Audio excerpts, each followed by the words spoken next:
There must be something in the water over here in Australia, as there have been 2 Aussie developed party games on the Switch that I've played this week, the other one being Sumo Orbit. But what happens when robots designed to clean up our lives decide to make a huge mess instead?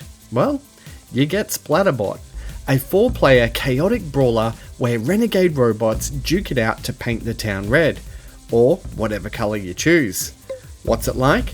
Charge up your Roomba, stock up on paint, and prepare for mayhem as we review Splatterbot on Nintendo Switch.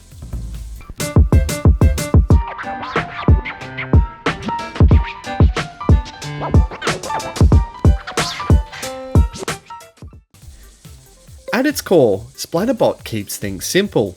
You play as a small robot with one goal: to cover as much ground in paint as possible before the timer runs out. Rounds are short, sharp, and full of power-ups that swing the momentum. Paintballs, speed boosts, giant splats, and even size increases all give you a different way to spread colour and cause chaos. Now, if this all sounds familiar, you're probably not wrong. Developer Hey Kookaburra told me in our recent interview that Boomerang Fu and Splatoon are the biggest influences for Splatterbot, as they wanted to combine Splatoon's clear gameplay goals with Boomerang Fu's easy controls and a fixed top-down camera. It's a mix that really works, giving the game a clear objective without overcomplicating things. The controls in Splatterbot are simple, and that makes the game accessible for just about anyone. Movement is handled with the analog stick, and each bot has a short lurch forward that helps you close the gap on a power-up or quickly dart across the map. It only takes a minute to learn, so new players can jump in without hesitation. There are 6 arenas to choose from, ranging from an open-air plaza to a harbour dock where ships are the main battleground. Each stage adds enough variety to keep matches fresh while keeping the focus on spreading paint. The highlight, without question, is local couch play, where up to 4 players can battle it out on free-for-all skirmishes or team-based matches. And the chaos that unfolds is where the game shines the brightest. By default, your rounds run for 2 minutes, which feels like the perfect sweet spot. Early on, you're calmly and slowly spreading colour across the corner of your map. By the closing moments though, most bots are juiced up on power-ups, zooming across the screen, colliding with each other, and splattering in absolute chaos. It's short, sharp, and really replayable.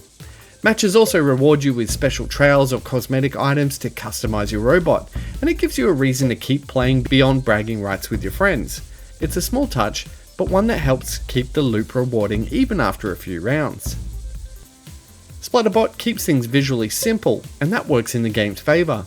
The environments are deliberately washed out so the bright paint colours can stand out, giving each round a vibrant and messy finish. By the end of the match, the screen is covered with splashes of colour, sparks, and jittery robots. And it really does feel like a mechanical food fight where paint is the main course. Performance during all this chaos holds up well, with matches running smoothly and no noticeable drops, even during the busiest moments. The presentation is clean and uncluttered, which helps you stay on top of the action despite the chaos. It might not be the most technically demanding indie on the Switch, but the sharp contrasts and lively animations make sure the mess you create always feels fun to look at. For my Roombas looking into accessibility, there is a colorblind mode that adds a pattern to your paint trail, which I thought was a nice touch, but there's no other options beyond that. Thankfully, the controls are easy to pick up and play, so anyone can jump in without much practice. As always, I recommend further research to find out whether Splatterbot will suit your needs. At just over $14 Australian, Splatterbot comes in at a budget price and delivers a lot of fun for it. Solo players can populate their matches with bots, which makes the game playable on your own, but as I said, the true fun lies in couch chaos with your friends. If you have a group of people who enjoy quick-fire party games, it will pay for itself in laughter before long.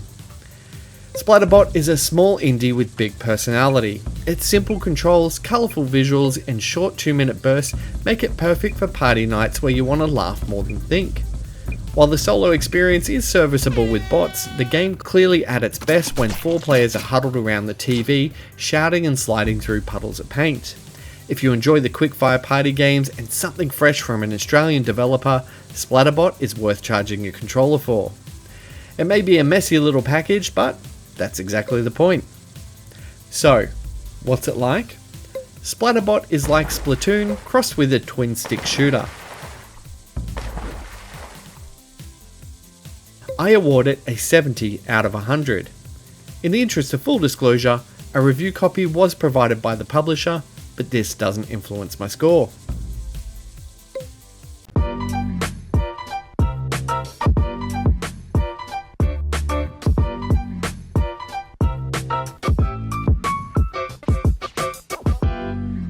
Thanks so much for watching my video.